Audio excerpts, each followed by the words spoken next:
Assalamualaikum warahmatullahi wabarakatuh dan salam sejahtera. Apa khabar anak-anak didik di luar sana?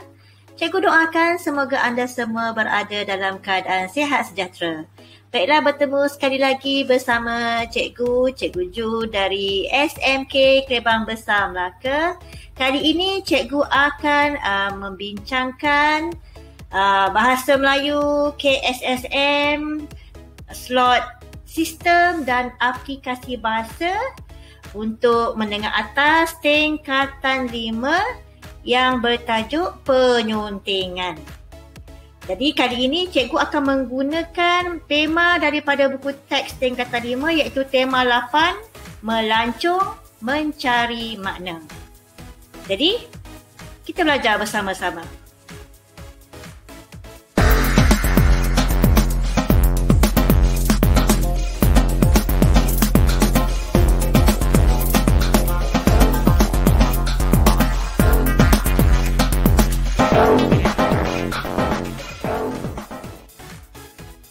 Baiklah, kita lihat dahulu di SKP kita kali ini iaitu standard kandungan 3.3 menulis untuk melengkapkan maklumat dalam pelbagai bahan.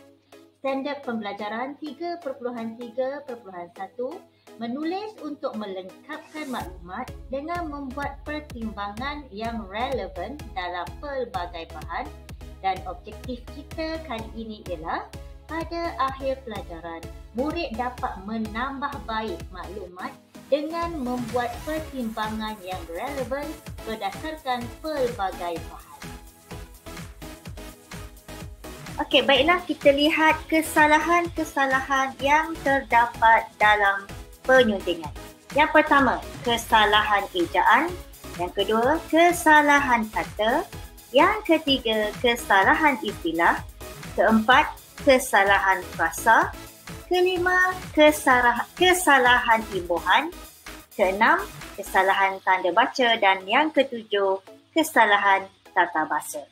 Jadi saya menggunakan kata singkatan EKFIT, ya, EKFIT untuk mengingat apakah kesalahan-kesalahan yang terdapat dalam penyuntingan. Baiklah, sekarang cikgu perjelaskan apakah kesalahan-kesalahan dalam penyuntingan. Okey, yang pertama ya, untuk kesalahan ejaan selalunya ditanya tentang salah eja, dan kesalahan ejaan ini selalunya melibatkan huruf vokal A, E, I, O, U. Okey, kesalahan kata pula selalunya ditanya tentang penggunaan tidak sesuai dalam ayat. Kesalahan istilah pula penggunaan yang salah dalam penggunaan istilah dalam ayat. Dan seterusnya, kesalahan frasa pula melibatkan susunan beberapa kata yang tak sesuai. Untuk kesalahan imbuhan pula, imbuhannya tidak lengkap. Dan seterusnya, kesalahan tanda baca pula penggunaan yang salah tanda seperti tanda seru, tanda nokta, tanda soal dan juga beberapa tanda baca yang lain. Dan yang terakhir, kesalahan tata bahasa melibatkan kesalahan penggunaan golongan kata yang tidak tepat. Okey, baiklah. Sekarang cikgu berikan satu contoh soalan penyuntingan. Okay, terlebih dahulu, kamu semua perlulah membaca dan mengikut arahan soalan seperti yang dinyatakan. Okey, tip yang pertama untuk soalan penyuntingan ini ialah baca dan ikut arahan soalan. Jadi, cikgu bacakan apakah arahan soalan ya ataupun contoh arahan soalan penyuntingan. Okey, dalam petikan 1 terdapat 6 kesalahan bahasa, manakala petikan 2 terdapat 5 kesalahan bahasa. Senaraikan dan betulkan kesalahan-kesalahan itu. Bagi setiap petikan, anda tidak boleh menyenaraikan lebih daripada jumlah kesalahan yang dinyatakan dalam arahan soalan.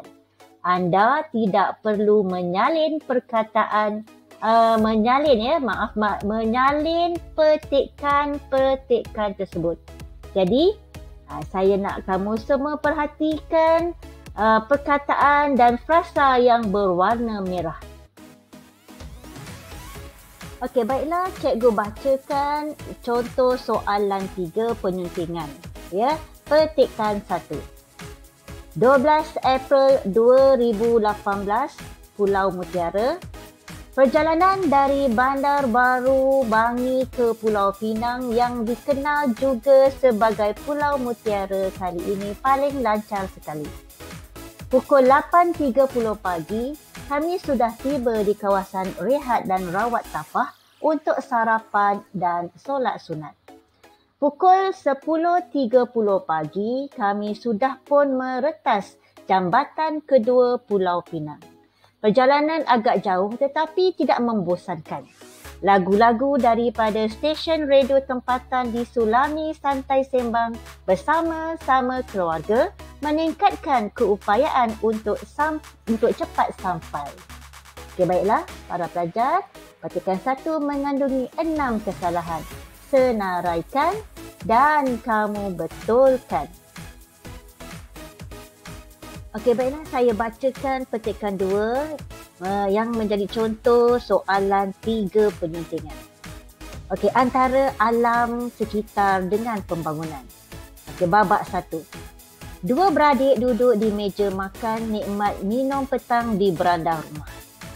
Okey, Amin kata apa?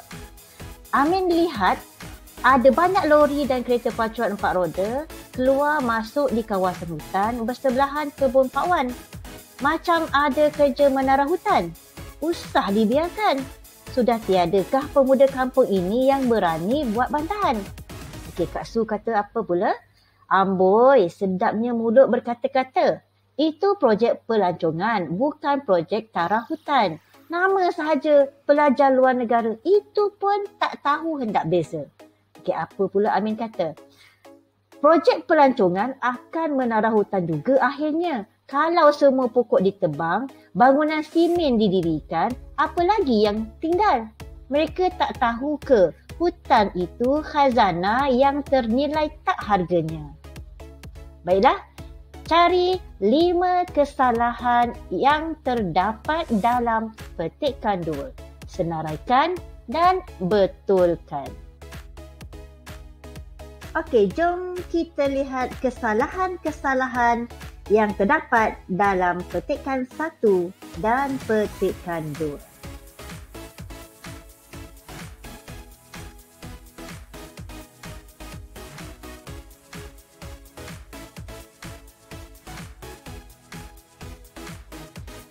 Okey, baiklah. Sekarang cikgu paparkan jawapan untuk petikan 1. Ya.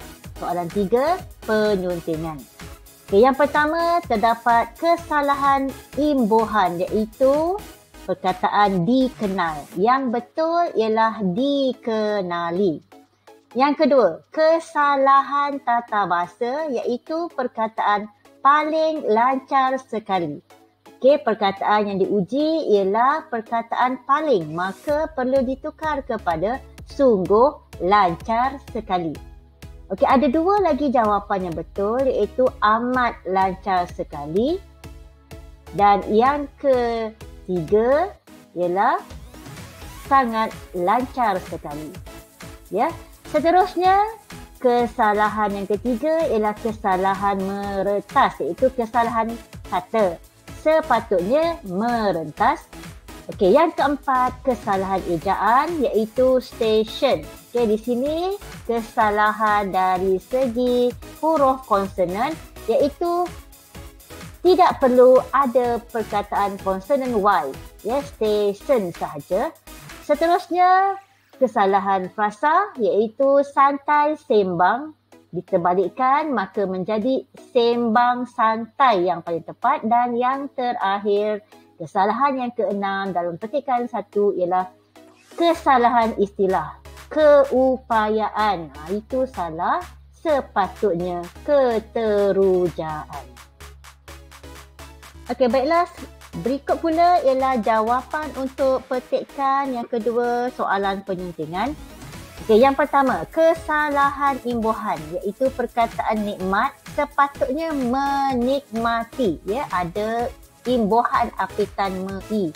Kesalahan kedua pula ialah kesalahan kata iaitu usah dibiarkan. Ya, perkataan yang diuji ialah usah.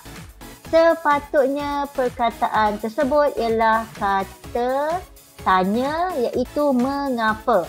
Mengapa dibiarkan? Kerana apa? Ada tanda soal di ujungnya. Seterusnya, kesalahan yang ketiga ialah kesalahan dari segi tanda baca iaitu perkataan amboi, sedapnya mulut berkata-kata.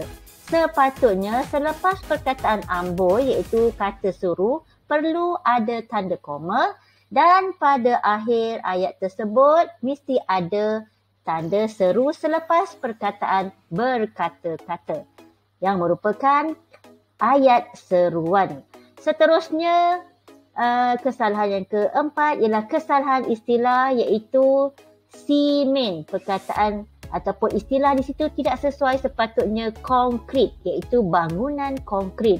Dan yang terakhir, kesalahan tata bahasa iaitu perkataan tak yang kedudukannya salah, ternilai tak harganya. Sepatutnya perkataan tak itu berada di hadapan tak ternilai harganya. Okey, baiklah, cikgu bacakan jawapan lengkap bagi petikan 1.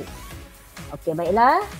Saya bacakan dan anda semua lihat perkataan yang berwarna merah yang telah dibetulkan. Ke 12 April 2018, Pulau Mutiara. Perjalanan dari Bandar Baru Bangi ke Pulau Pinang yang dikenali juga dengan Pulau Mutiara kali ini sungguh lancar sekali. Pukul 8.30 pagi, kami sudah tiba di kawasan rehat dan rawat tapah untuk sarapan dan solat sunat. Pukul 10.30 pagi, kami sudah pun merentas jambatan kedua Pulau Pinang. Perjalanan agak jauh tetapi tidak membosankan. Lagu-lagu daripada stesen radio tempatan disulami sembang santai bersama-sama keluarga meningkatkan keterujaan untuk cepat sampai. Okey, berikut pula ialah jawapan lengkap bagi petikan 2 antara alam sekitar dengan pembangunan. Perbualan antara Amin dan Kak Su. Okey, babak 1. Dua beradik duduk di meja makan menikmati minum petang di beranda rumah. Okey, Amin. Amin lihat ada banyak lori dan kereta pacuan 4 roda keluar masuk di kawasan hutan bersebelahan kebun Pak Wan. Macam ada kerja menara hutan. Mengapa dibiarkan? Sudah tiadakah penduduk kampung ini yang berani buat bantahan? Okey, Kak Su. Amboi, sedapnya mulut berkata-kata. Itu projek pelancongan, bukan projek tarah hutan. Nama saja pelajar luar negara itu pun tak tahu nak beza. Okey, Amin. Projek pelancongan akan menara hutan juga akhirnya. Kalau semua pokok ditebang, bangunan konkret didirikan, apa lagi yang tinggal? Mereka tak tahu ke yang hutan itu khazanah yang tak ternilai harganya? Okey, jadi lihatlah perkataan yang berwarna merah yang menjadi jawapan bagi petikan 2. Okey, demikian sahaja ya slot soalan penyuntingan. Baiklah. Jadi saya akhiri, sekian saja video PDPC Cikgu bagi menjelaskan tajuk penyuntingan dalam slot menengah atas Bahasa Melayu K SSM tingkatan 5. Semoga paparan video ini memberi pemahaman yang jelas buat anak-anak pelajar di luar sana. Anda digalakkan membuat latihan penyuntingan selalu dan membuat bacaan luas bagi memantapkan penguasaan aspek sistem dan aplikasi bahasa. Baiklah, nantikan video cikgu seterusnya sebagai salah satu cara pembelajaran di rumah. Moga memberi manfaat kepada anda semua. Okey, terima kasih kerana sudi menonton video ini dan jangan lupa menekan butang subscribe sebagai tanda sokongan anda. Bolehlah juga anda menekan butang suka, komen dan kongsi jika sudi. Baiklah, sekian. Terima kasih. Assalamualaikum warahmatullahi wabarakatuh dan salam sejahtera. Jumpa lagi.